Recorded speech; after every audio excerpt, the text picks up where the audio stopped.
పిల్లలకి ఎంతో ఇష్టమైన మఫిన్స్, అది కూడా బెల్లం షుగర్ ఏం లేకుండా ఇలా సాఫ్ట్ డేట్స్ తీసుకోండి. ఏ డేట్స్ అయినా పర్లేదు, కొంచెం ఎక్కువసేపు సోక్ చేయాలంతే. సీడ్ తీసేసి ఈ సాఫ్ట్ డేట్స్ ఏంటంటే జస్ట్ 15 మినిట్స్ కానీ మెత్తగా అయిపోతాయి. సో ఒక బౌల్లో వేసేసుకొని 2-3 ఇలాచి ఫ్లేవర్ కోసం కూడా 1 కప్పు మిల్క్ వేసి ఒక 10 to 15 మినిట్స్ ఉంచేయండి. ఈ లోపు మెత్తగా అయిన తర్వాతకి మిక్సీ పట్టేసుకోండి, స్మూత్ ప్యూరీ టైప్ లాగా. ఇంకో బౌల్ తీసుకొని 1 కప్పు రాగి ఫ్లోరు, 2 స్పూన్స్ గోధుమ పిండి, పించ్ సాల్ట్, బేకింగ్ పౌడర్ వేసి మంచిగా మిక్స్ చేసుకొని ఇంకొక 1/2 కప్పు మిల్క్ పడతాయి.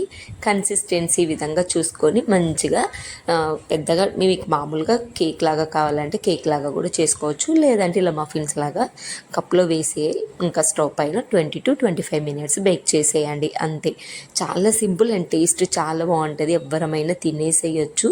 చూసారు కదా ఎంత బాగుందో, ఒకసారి మీరు ట్రై చేసి చూడండి. హెల్త్